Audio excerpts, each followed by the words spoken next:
had always been drawn to the outdoors. There's something peaceful about being in the wilderness, just you and nature, away from the noise and demands of everyday life.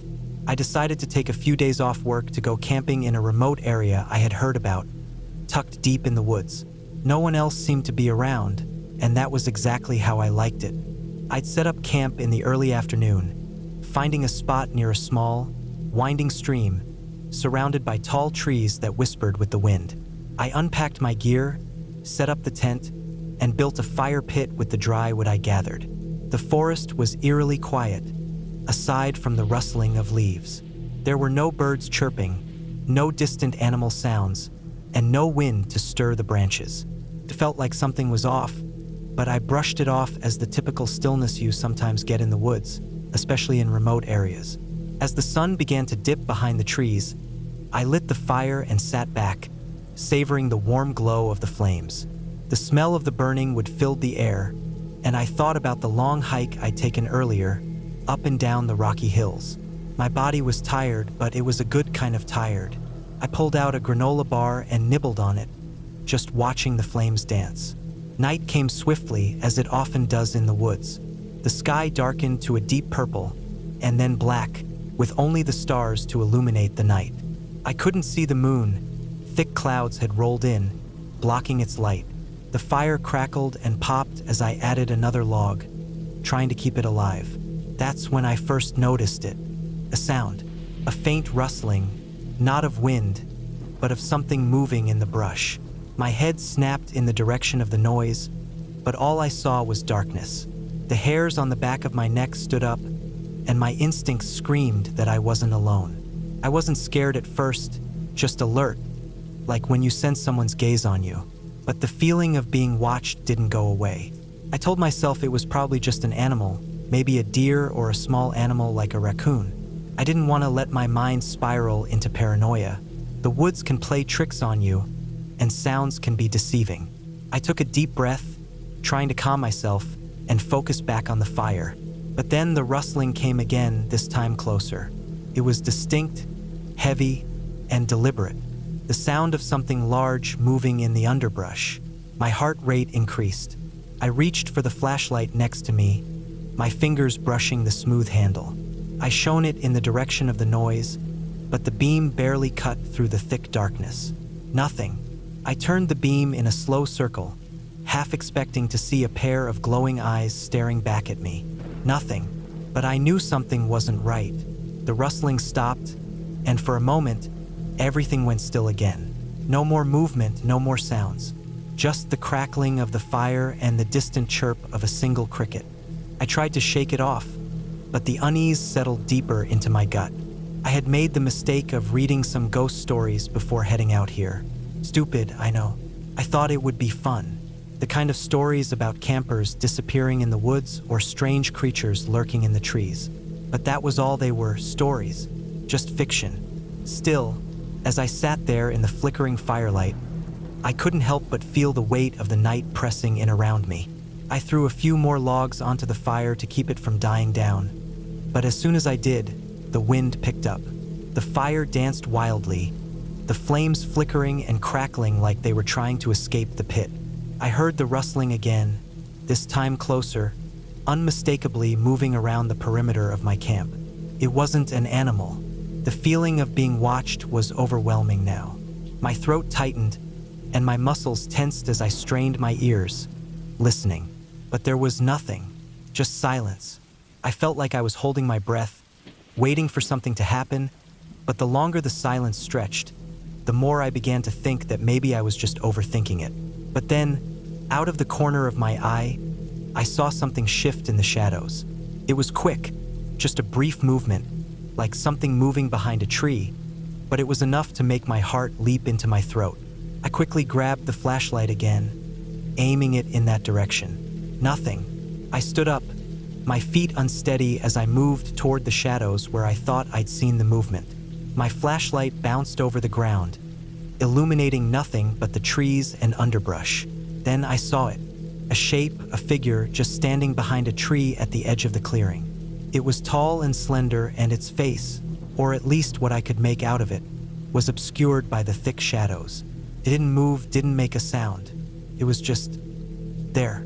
My heart pounded in my chest. Every instinct I had told me to run, but I couldn't move. I froze, my body locked in place. My brain tried to make sense of what I was seeing, but nothing made sense. It wasn't an animal. It wasn't a person. It was something else. Suddenly, the figure stepped forward, its movement smooth and slow. I took a sharp step backward, almost tripping over my own feet. The fire crackled loudly, sending a few sparks into the air, but the figure didn't flinch. It just kept moving closer, its presence heavy in the night. I backed up further, my legs shaking, but I didn't take my eyes off the figure.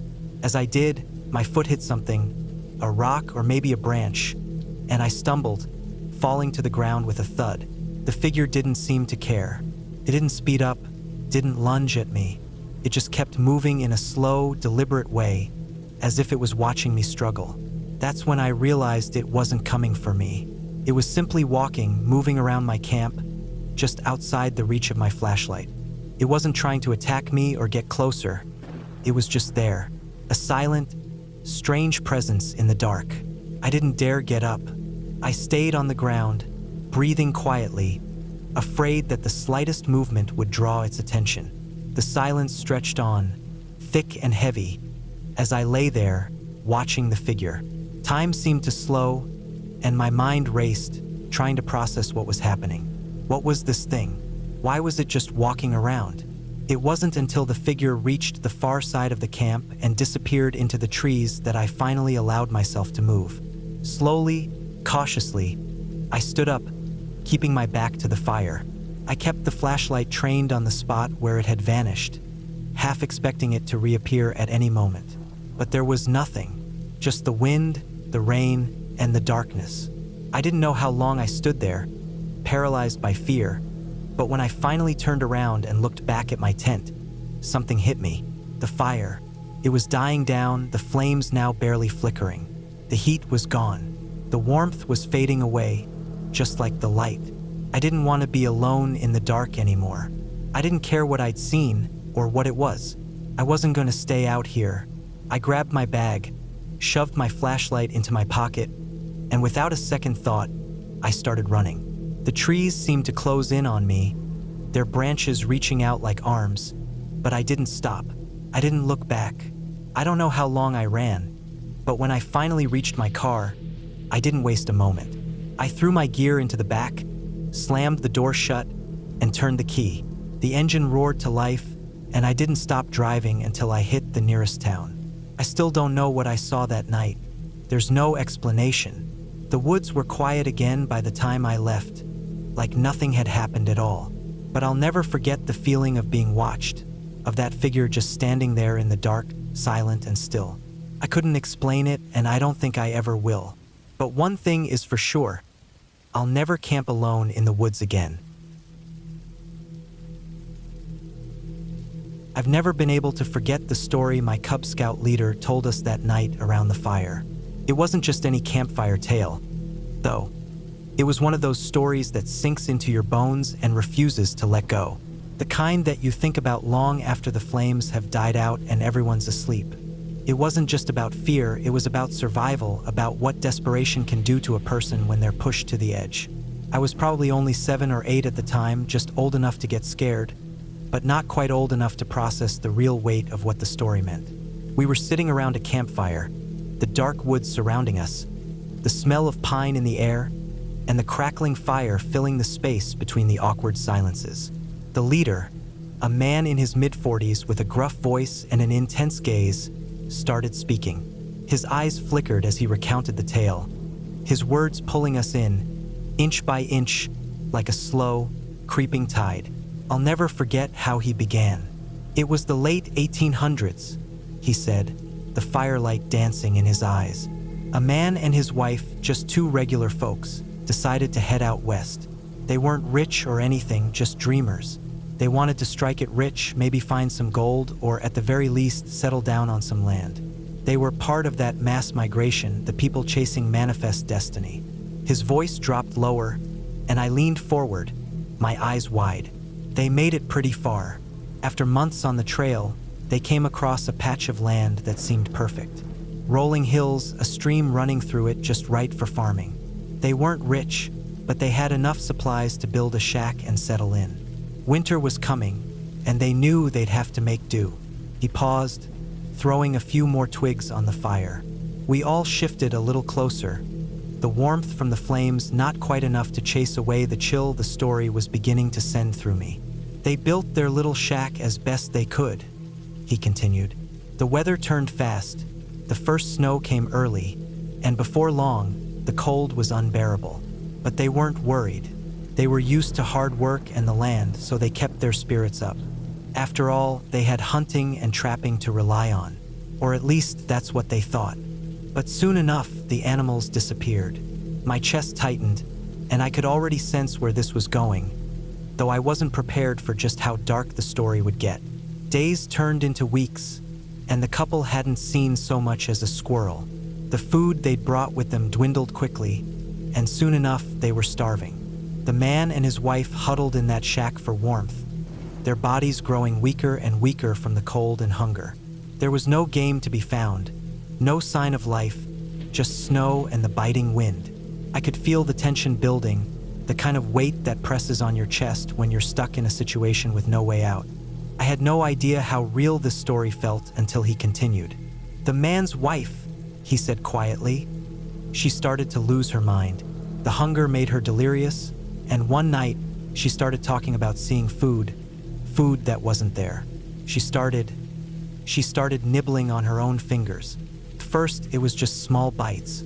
She thought it was a joke, something her mind had made up to make the hunger less real. But as the days dragged on, she ate more. Her hands, her arms. It wasn't long before she started chewing on her lips. I remember feeling like the ground had slipped out from under me. The idea of someone eating themselves in desperation, how far someone could go to survive, was terrifying. I couldn't look at the fire, and I could barely breathe. It wasn't just starvation, he said, his voice lowering even further. It was madness, pure, raw madness. She went on like that for days, gnawing at herself, growing thinner and thinner until she was hardly more than a skeleton. The man, weak and half delirious himself, didn't notice at first. He was too focused on surviving, too focused on the idea of getting food to keep them both alive.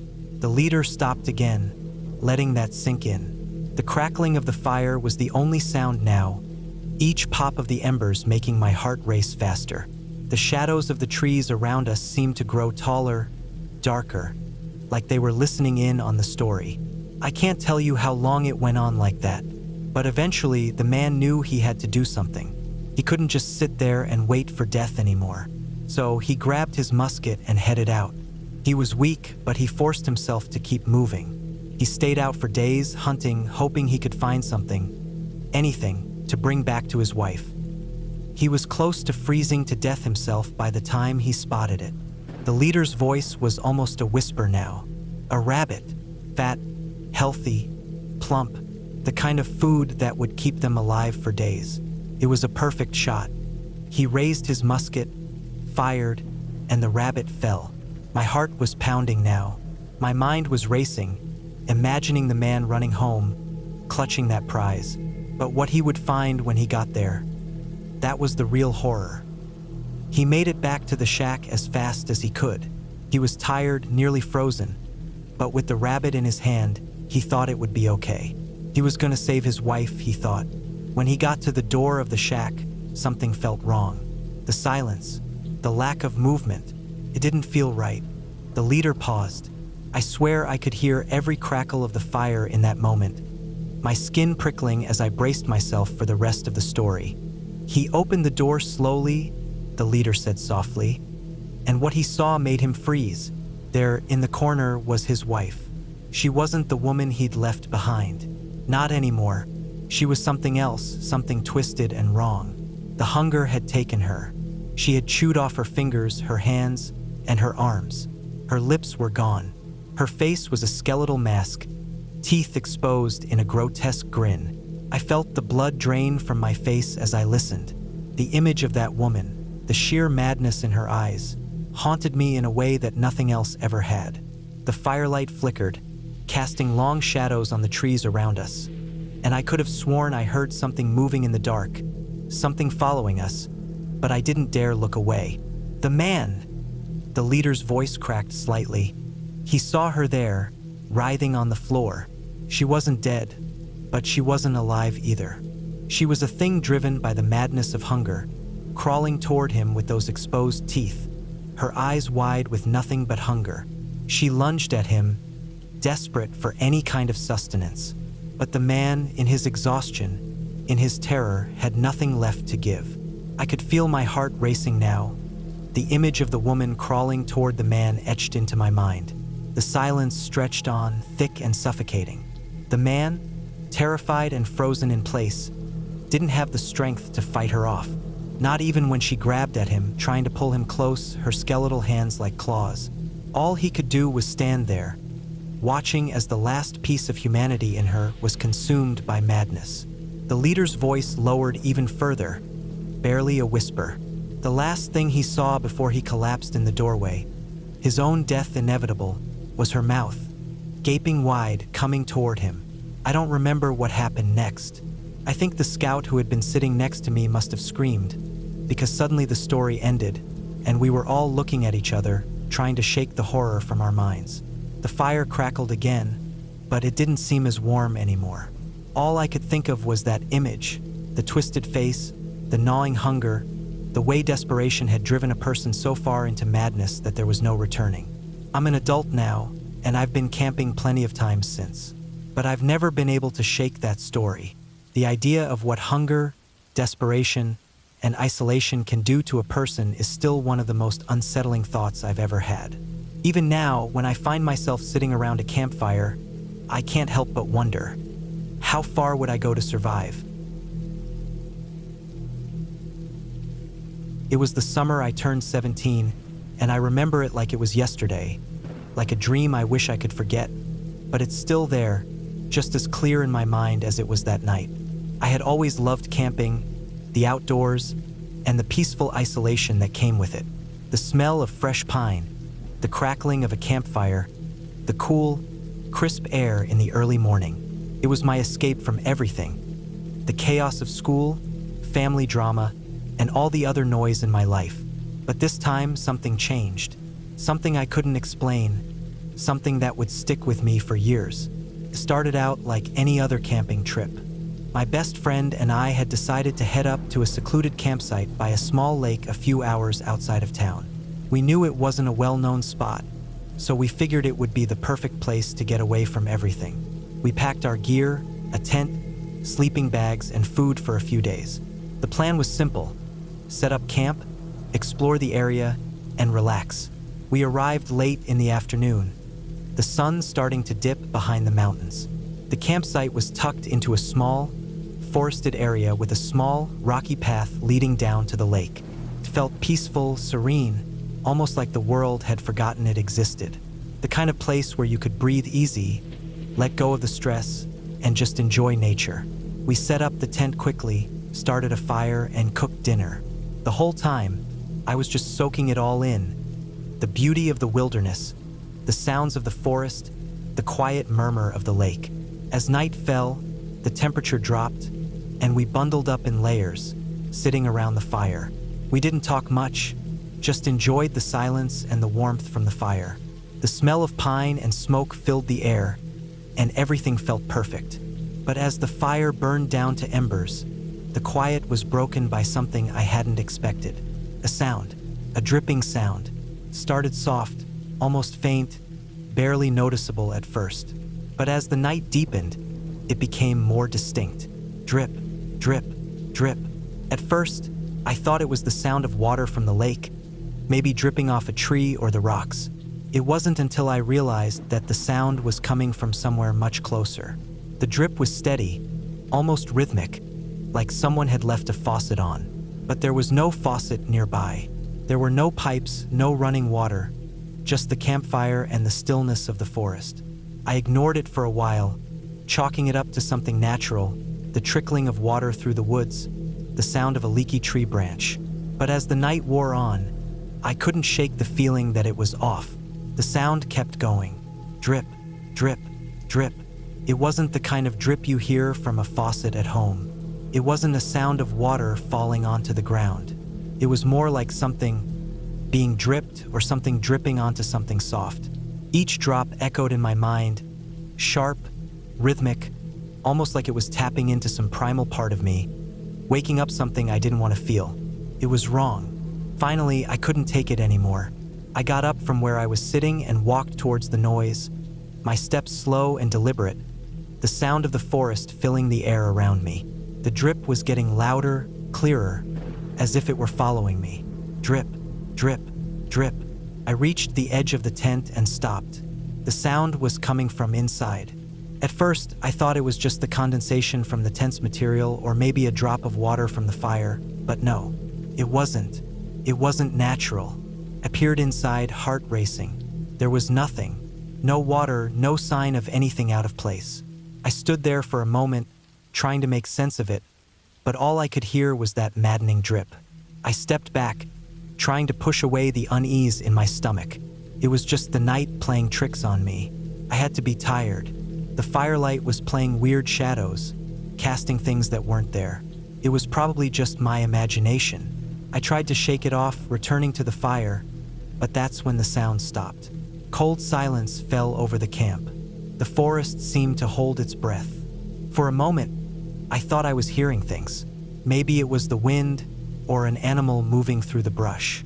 But no, there was something wrong with the silence. Something unnatural. I sat there, eyes darting back and forth, the dark woods pressing in on me. And then, without warning, it started again. But this time, the sound was closer, more intense. Drip, drip, drip. It was like someone was standing right outside the tent, tapping on the fabric with something wet, something that wasn't water. My heart pounded in my chest as the drip grew louder, faster, more insistent. I stood up, shaking, my breath coming in ragged gasps. The firelight seemed to flicker, casting twisted shadows on the trees. The air felt thick, oppressive. I walked toward the tent again, my eyes locked on the spot where the sound was coming from.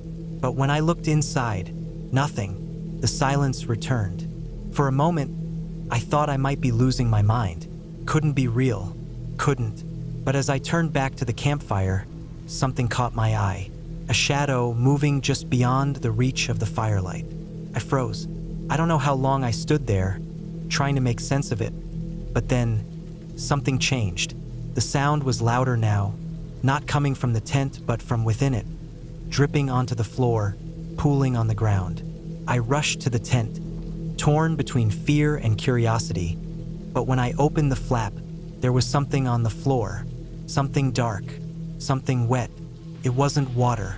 I couldn't process what I was looking at. It wasn't blood, not exactly, but it was close. It looked like thick, dark liquid, pooling on the floor, dripping from somewhere above. It wasn't enough to fill the tent, but it was everywhere, like something had been leaking, dripping for hours, maybe longer. I backed away slowly, my chest tightening, heart pounding in my ears.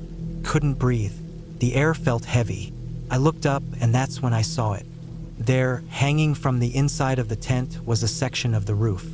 It was soaked through, sagging from the weight of the liquid that had gathered. My mind struggled to make sense of it. How could there be liquid, and where had it come from? Then I saw it.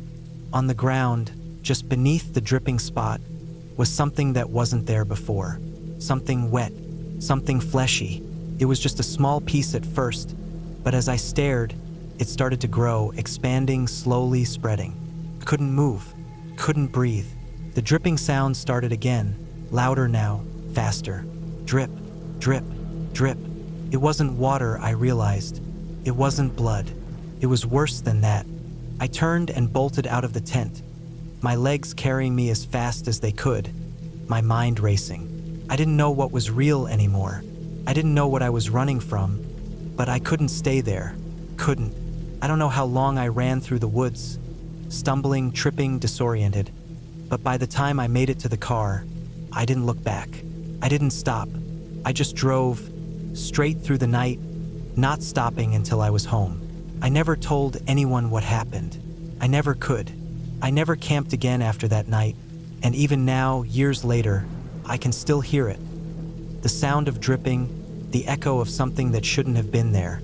And whenever I hear a faucet or shower dripping, I can't help but think of that night, of what I saw, and of what was left behind. The sound is never just water. Not anymore. It was a warm night, the kind where the air feels thick and the scent of trees and grass clings to everything. I was home alone, a familiar feeling I enjoyed. It was peaceful, quiet. I had the house to myself, and my dog, Max, was sprawled out beside me on the couch. The house was a small one, tucked away in a quiet neighborhood, the kind where you don't have to worry about much. At least that's what I thought. It had been a long week, so I decided to relax. I grabbed the remote, flicked the TV on, and settled in with a bowl of popcorn. Max, my faithful Labrador, was curled up at my feet, his warm body giving me a sense of comfort. We'd been through a lot together, and he always made me feel safe. With the windows open to let in the warm evening breeze, the hum of the neighborhood was barely audible, drowned out by the movie. I don't even remember what I was watching. It didn't really matter. I wasn't really paying attention. But as the movie droned on, I felt the faintest unease. Maybe it was because I was alone, or maybe just a sense of lingering nervousness from a day spent mostly inside. But there was something about that night that felt off.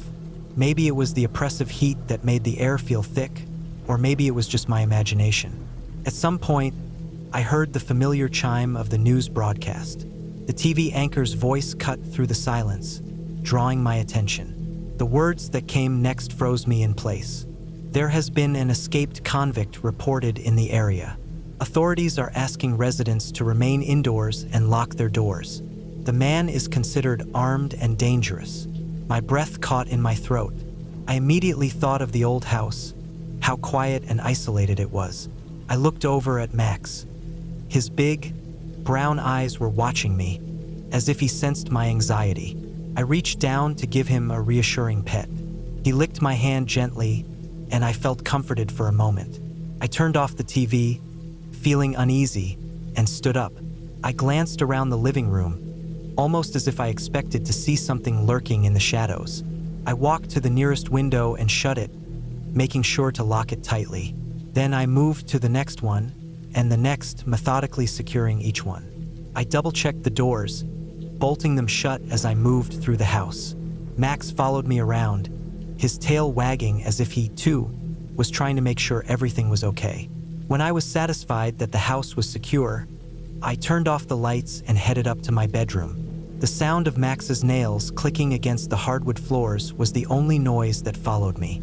I crawled into bed, pulling the covers tight around me. Max jumped onto the bed, settling at the foot, where he usually slept. He lay there, his body warm, his familiar presence a comfort as I tried to calm my racing mind. The sounds of the house, the creaks and groans, were almost comforting. The only noise that stood out was the faint sound of dripping coming from the bathroom down the hall. At first, I thought it was just the sound of water running from one of the faucets or maybe a leaky pipe.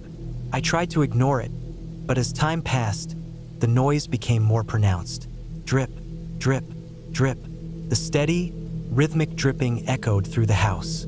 I could hear it clearly, even over the faint hum of the air conditioner. I felt a shiver run down my spine. The sound was so unsettling, so out of place in the quiet of the house.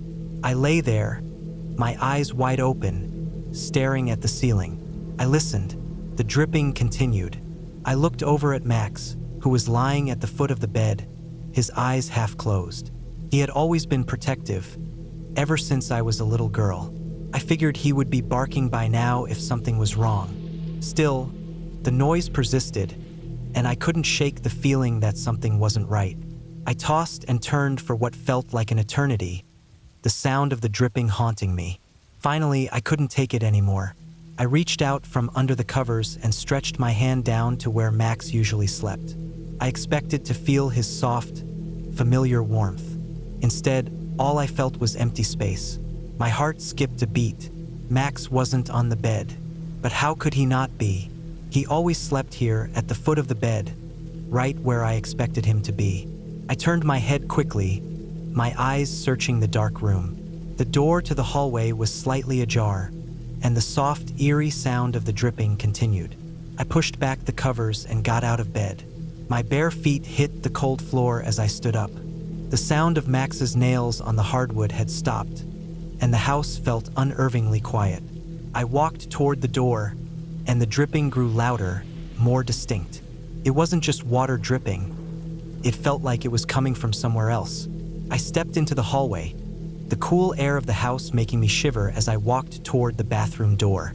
The sound was unmistakable now, coming from the bathroom just at the end of the hall. Drip, drip, drip. It echoed like a ticking clock, but it wasn't right. I hesitated for a moment, standing there in the hallway, staring at the bathroom door. Something felt off. I don't know what it was exactly, but the hair on the back of my neck stood up. It was the strangest sensation, like I was being watched, like something wasn't quite right. I reached for the doorknob. My hand was shaking. I took a deep breath, told myself it was just a pipe, just a leaky faucet, and opened the door. What I saw made my blood run cold. Max, my sweet, loyal dog, was hanging from the shower rod, his body limp and lifeless. His belly had been torn open, the inside spilling out in grotesque fashion. The blood was still dripping, falling in a steady rhythm, pooling onto the floor. The sight was so horrific, so wrong, that I froze in place. I couldn't process what I was seeing. The stench of blood filled the room, and the drips seemed louder, more pronounced, like they were mocking me. My eyes darted around the room, trying to make sense of what I was seeing. Couldn't breathe, couldn't think. All I could do was stare at Max, whose body was now a twisted, mutilated version of what it had been just hours before. But it wasn't just the sight of Max's body that left me paralyzed with fear. It was what was written on the wall behind him. In the blood that had dripped from his body, someone had written something, scrawled in jagged, frantic letters. Humans can lick too. I could barely comprehend the words. I stumbled backward, my mind racing, my heart pounding. I couldn't move. The world seemed to close in on me. My breath came in ragged gasps, and I couldn't tear my eyes away from the blood-stained words on the wall. I don't know how long I stood there, shaking uncontrollably. I didn't hear anything, didn't feel anything, except the overwhelming sense of horror. The dripping continued, louder now, like a constant reminder that the nightmare wasn't over. It took every ounce of strength I had to tear myself away from that room. I ran out of the bathroom, my legs unsteady, my mind whirling. I didn't look back, couldn't. I just ran out of the house, barefoot into the night, not stopping until I reached the neighbor's house. The rest is a blur. The police came, they found no signs of forced entry, no evidence of anyone else in the house. They told me it was a break-in, that maybe someone had gotten in while I was distracted by the TV, that Max must have tried to protect me. But I didn't believe them. It didn't feel right. They never caught anyone, and I never went back to that house. The memory of that night, the blood, the words, the horror, haunts me to this day. And sometimes, when I'm alone at night, I hear it again. The dripping, drip, drip, drip. I know it's just the sound of a leaky faucet, but it doesn't feel that way anymore. I'll never forget what I saw or what was written on the wall. Humans can lick too. When I was 11, I went on a camping trip that I still think about more than 20 years later.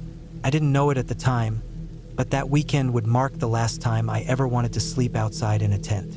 It wasn't anything supernatural. There were no ghosts or monsters. What happened was entirely real, and maybe that's what made it worse. It was late summer, right before school started up again. My uncle liked to take me on little trips now and then, mostly to give my mom a break. He wasn't married, didn't have kids of his own, and he liked the outdoors more than anyone I knew. I think he missed having someone to share that with. He had a 4-door truck with a camper shell in the back, loaded with gear, fishing rods, a little propane stove, tackle boxes, ropes, tarps, you name it. It was his pride and joy. That summer, he said we'd be camping 2 nights in a place he'd read about online. A big patch of forest in the Upper Peninsula of Michigan. Remote, quiet, A little off the beaten path, but nothing too crazy. Just deep enough into the woods to feel like you were away from everything. We left on a Friday morning. The drive was long, almost 6 hours with stops. At first, it was highways, then 2-lane back roads, and finally we reached this narrow dirt path with trees pressed tight on both sides. The trail into the woods was barely wide enough for his truck, and the branches scraped the sides like fingers across metal. He didn't seem bothered by it. He said that was part of the fun, going where most people didn't want to.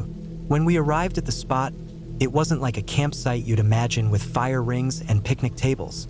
It was just a clearing near a small river bend, completely empty except for an old pile of logs someone had left. It felt untouched. That first night, we set up the tent and got a fire going. I helped gather wood while he cooked a small dinner on his portable stove. The air was cool and quiet, except for the sound of water moving through the trees. I remember thinking it was the calmest place I'd ever been. He set up the tent on a flat patch of grass and laid out 2 sleeping bags inside. I had brought my flashlight, a small backpack with clothes and a few comics, and a bottle of water. After the sun went down, we sat by the fire a while before turning in. I fell asleep to the sound of the fire crackling and the river moving slow and steady. Sometime in the middle of the night, I woke up. At first, I didn't know why. The air inside the tent was still, and my uncle was breathing slow and steady next to me. I laid there for a bit, then realized I had to pee. I hated going out at night, but the feeling wasn't going away. I unzipped the tent slowly and stepped out into the darkness. The fire had gone out. The coals still gave off a faint red glow. I walked away from the tent and stepped into the trees just enough to feel hidden but not far enough to lose sight of the tent. That's when I heard something. Not close, but far enough that it didn't make sense to me at the time. Voices. Multiple voices. Not words I could make out, not even full sentences. Just tones, low and fast, overlapping. I stood completely still. I didn't move or breathe loud. The river was behind me, flowing steady, but these sounds weren't from the water. They were coming from the direction of the trail we'd come in on. It was faint, like it was deep in the woods, but definitely people. I stayed there, frozen, trying to figure out if it was my imagination. Maybe animals making weird sounds, but it didn't feel that way. After maybe a minute, the sound stopped. No more voices, just trees moving a little in the wind. I hurried back into the tent and laid down. I didn't wake my uncle. I just pulled the sleeping bag over my head and tried not to breathe too loud. Eventually, I fell asleep. In the morning, I almost convinced myself I'd imagined it. We ate oatmeal, fished a little, and spent most of the day walking along the river. We saw no one, no sign of other people at all. That afternoon, while collecting wood, I found something that made me stop in my tracks. It was a sock. Not mine, not my uncle's. Just a single, worn-out sock, half buried in the dirt near a tree root. It was small, like it belonged to a kid. That's when I started to feel nervous again. I didn't tell him about the voices or the sock. I don't know why. Maybe I didn't want to seem scared. Maybe I thought he wouldn't believe me. That night, after dinner, I didn't want to go to sleep. I stayed up as long as I could, sitting by the fire. My uncle eventually went into the tent. I sat there until the fire turned to coals again, just listening. And again, just past midnight, I heard something in the trees. This time it was different. No voices, just snapping branches. Not from animals either. Heavy, careful steps. Something walking. Not running, not charging, just moving slow through the woods. I didn't move. I sat completely still, holding my breath. The footsteps circled wide around our camp. I couldn't see anything, but I knew something or someone was there. Then I heard it stop. No sound for almost 5 minutes. I thought maybe it had left, but then I heard it again, closer this time. A twig snapped maybe 30 feet behind the tent. I stood up and backed toward the tent flap. The firelight was low, barely enough to see the trees. I still didn't wake my uncle. I don't know why. I think I was paralyzed. I climbed back into the tent and laid down in total silence. I could feel my heart pounding in my ears. The sounds outside continued for maybe another 10 minutes, then stopped again. In the morning, the first thing I did was walk the edge of the trees. I saw footprints, Not boot prints, bare feet, 2 sets, one bigger than the other. Not huge, but definitely adult-sized and smaller next to them. They weren't ours. They led from the woods to the side of our camp and then veered back toward the trail. I finally told my uncle. He didn't say much. His face went tight, and he packed everything up without a word. No fishing, no breakfast. We loaded the truck and left. On the way out, I noticed something hanging from a tree near where we'd parked. A piece of fabric, maybe from a jacket, tied into a knot. I asked him about it. He said nothing, just drove faster. We didn't stop until we hit pavement. I never went camping again after that. Not even with friends later in life. Not in a tent, not in a forest, not anywhere I couldn't leave in under a minute. I still think about that second night. I think about the voices and the sock, the footprints, the snapping twigs. I still don't know who or what was out there. It wasn't a ghost story. It wasn't anything you could explain away with fairy tales. It was people, real people, walking around barefoot in the woods, watching us, circling us while we slept. And that kind of fear, the kind that comes from knowing it's real, that's the kind that stays with you. Even now, I still double lock my doors at night. I still check the backyard lights, and I still haven't told many people about that trip, because I know how it sounds. But at 11 years old, I learned something that some people never do. The scariest things out there aren't ghosts or monsters. They're people who don't want to be seen. And sometimes they're watching, just past the firelight, quiet, waiting. It had been a while since all of us got together. We were the kind of friends that had been close in high school but started drifting apart after college and jobs pulled us in different directions. Life had its way of doing that. One guy moved out west, one got married, I got stuck working longer hours, and the others just kind of disappeared into routines. But every once in a while, we tried to meet up and do something that reminded us of how things used to be. That summer, we decided to go camping. There were 5 of us. Me, Ryan, Matt, Dylan, and Travis. We picked a long weekend and drove about 3 hours north into a state forest we used to visit back when we were teenagers. It wasn't a marked campground or anything official. It was more of a spot we found years ago. Remote, quiet, right along the edge of a small lake with a clearing just big enough for tents and a fire. We'd been there 3 or 4 times in the past and figured it was the perfect place to relax and catch up. We all met at my place early in the morning, piled into 2 trucks with our gear, and headed up. The drive was long but familiar. The farther we got from the city, the more the road narrowed, until it turned into a gravel path weaving through thick woods. We parked off to the side near the same unmarked trailhead we remembered, threw on our packs, and started hiking in. The air smelled clean, full of pine and damp earth. Took us a little over an hour to reach the spot. Nothing had changed much. The clearing was still there, the same big flat rock near the lake, the same broken down log we used to sit on by the fire. We set up 3 tents, gathered firewood, and settled in. The first night was full of laughing and stupid stories from years ago. We cooked meat over the fire, drank a little, and stayed up too late. Felt good, like slipping back into something we hadn't realized we missed. The next day, we spent most of it swimming in the lake, hiking a few nearby trails, and just laying around doing nothing. That second night, things started to feel a little different. I went to take a leak in the woods before bed and spotted something odd in the dirt near one of the trees. It was a footprint. It wasn't one of ours, wrong tread, wrong size. We had all been wearing boots, and this was a bare foot. Not a small one either. Wide, deep, fresh. I didn't say anything to the others, mostly because I wasn't sure what I was looking at. It could have been left there earlier, though I doubted anyone else had come this far out. We hadn't seen a single car or hiker since we got there. That night, I had trouble sleeping. I heard something moving in the woods behind the tents, slow steps, crunching leaves. I told myself it was a deer, maybe even a raccoon. I didn't get up to check. I just laid still and stared at the top of the tent for a long time until I finally drifted off. In the morning, we found that someone, or something, had gone through our supplies. A pack of hot dogs was missing from the cooler, and one of the bags had been unzipped and tossed open. At first, we thought it was an animal, but there weren't any claw marks or bite holes. just a clean unzip and scattered food. That's when I told the guys about the barefoot print I'd seen. We looked around the campsite and found a few more, close to the trees. It looked like someone had walked up to our spot, circled the tents, and left.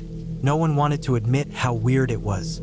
We kind of brushed it off, blamed it on some random hiker, and tried to shake the feeling. But the mood changed. The joking stopped, and we stayed closer to camp that day. We cooked breakfast and kept our gear zipped up and our tools close. That night, we built a bigger fire and sat around it longer. None of us said much. Every time the wind moved through the trees, we all looked up. After midnight, one by one, we turned in. I woke up to the sound of movement outside the tent. It was just after 2 a.m. I checked my watch by flashlight. The noise wasn't an animal. It sounded like someone walking careful steps. Then I heard a low scrape, like wood dragging against wood. I sat up, heart racing. The noise stopped. I waited a few minutes, then slowly unzipped the tent and peeked out. The fire had burned down to glowing coals. The trees were dark shadows under the moonlight. I scanned the clearing. Nothing. I stepped out quietly and looked around. Then I saw it. One of the large branches we'd been using for firewood was standing upright, planted in the ground like a stake. It hadn't been there before. It was maybe 10 feet away from the fire ring, angled slightly, and jammed deep into the dirt. I stared at it for a long time, then backed into the tent and zipped it shut. In the morning, the branch was gone. No one admitted to touching it. Everyone claimed they'd been asleep. We argued about whether it had even been there. I could tell from the looks on their faces that they believed me, even if they didn't say it. That day, we made the decision to pack up early. We had one more night, but something about staying felt wrong. We broke camp slowly, still unsure if we were overreacting. Ryan and Dylan hiked down the trail to scout it and make sure no one else had moved in nearby. They were gone for nearly 2 hours. When they came back, they looked rattled. They didn't say anything, but they didn't argue about leaving either. We threw our packs on and started hiking out. About halfway down the trail, I noticed something hanging from a branch ahead. An old, weathered t-shirt, faded and ripped, with a dark stain across the chest. It looked like it had been there for weeks, maybe longer. The kind of shirt someone might use to mark a place. We gave it a wide berth and kept moving. No one looked at it too long. We made it back to the trucks without anything else happening. We piled in, still quiet, still thinking about everything. No one said it out loud, but we all knew we'd felt something out there. Watched, followed. Something just off. Later that week, I checked local forums and news sites. I found a few posts about that forest. People saying they'd heard things at night. One post mentioned a campsite being found torn apart with no one around. Nothing official. No reports or investigations. Just whispers. We never went camping together again after that. We still talk sometimes, meet up for drinks or watch a game, but no one brings up the trip. It sits there between us, quiet, waiting, and sometimes I think about that night. The prints, the dragging sound, the stake planted in the dirt, and I wonder what would have happened if we'd stayed one more night. I still camp sometimes, but never in the deep woods, and never with my back to the trees. I never really liked camping alone, but I did it sometimes just to feel like I was getting away. Life had gotten heavy that summer. Job stress, long hours, the usual things piling up, and I needed something to shake it off. I figured a few days out in the woods would be enough to clear my head. I didn't go too far from home, maybe a 2-hour drive north, to a patch of forest I had only been to once before with a couple buddies. It wasn't a marked campsite, just a quiet spot near a small river. Not a lot of people knew about it, which made it perfect for what I needed. No crowds, no noise, no responsibilities. I packed light, just the basics. Tent, sleeping bag, water, food, some cooking gear, a knife, and a first aid kit. I had enough for 4 days. I parked off a gravel road and hiked about 45 minutes into the woods before I set up camp. The trail was mostly overgrown. It seemed like no one had been down there in a while. There was a clear spot near the riverbank with a few flat rocks and a fallen tree. I set up the tent there. I figured I'd spend the first night just resting and maybe take a long hike the next day. The first night was quiet. It took me a while to fall asleep because of the usual forest sounds. Branches snapping, water flowing, insects buzzing. But eventually, I did. I woke up early the next morning to birds going off like an alarm. I got up, boiled some water for instant coffee, and sat on one of the rocks to drink it. The air was crisp, clean. Felt good to be out there. I decided to explore up the river that day. I followed it upstream, just walking slow and watching the water. I saw deer tracks in the mud, found some cool stones in the shallow parts, and stopped now and then to rest. About 2 hours into the hike, I noticed something weird. It was a boot print, just one, in a patch of damp dirt along the river. It looked fresh, no debris in it, sharp edges. I stood there for a minute trying to figure it out. It was too big to be mine. Someone else was out here, which wouldn't have been a big deal except for how overgrown the trail had been on the way in. I hadn't seen another car parked anywhere. It didn't make sense. I looked around for more prints but didn't see any. Just that one, heading in the same direction I was going. It made me a little uneasy, but I kept walking. Maybe it was old and just looked new because of rain or something. I kept telling myself stuff like that, just brushing it off. I kept going for another hour before turning back. I got back to camp in the early afternoon, made a fire, and cooked some noodles. I sat there for a long time just watching the flames and listening to the river. The uneasiness hadn't really gone away. It wasn't fear, not exactly. Just this feeling like something was off. That night, I had trouble sleeping again. Not because of the usual forest sounds, but because there were fewer of them. That might sound weird, but when you spend time in the woods, you start to notice the rhythm of things. The chirps, the rustles, the hum of bugs. That night, it felt like the woods were holding their breath. I laid there in my tent listening to nothing. That's what got to me. At some point, I did drift off. I don't know how long I was out, but I woke up suddenly to a noise right outside my tent. It was soft, almost like someone dragging something over leaves.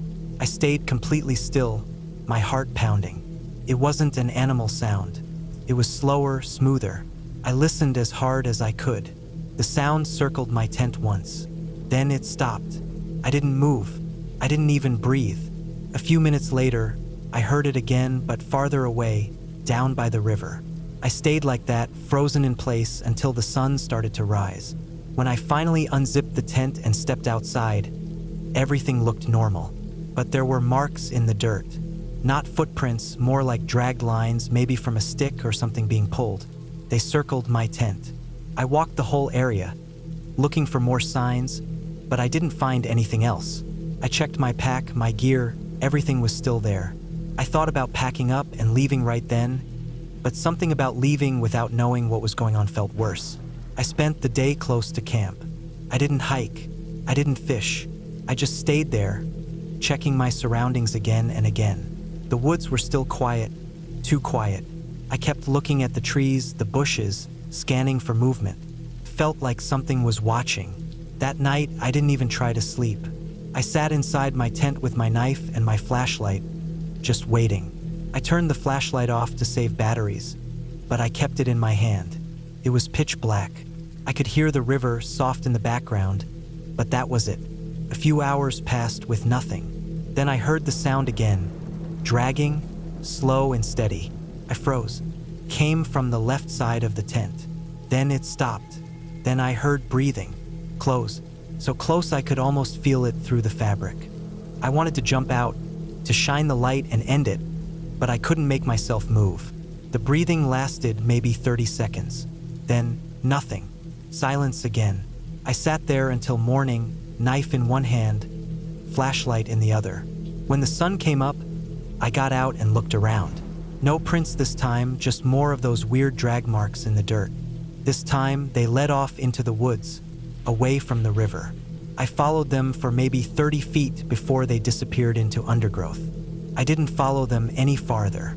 I went back to camp, packed everything fast, and started the hike out. I didn't eat, didn't rest. I just kept moving. Every few minutes I looked behind me. I didn't see anything, but I couldn't shake the feeling that something was there, just out of sight. About halfway back to the car, I noticed something hanging from a tree. It was a piece of cloth, blue, dirty, torn.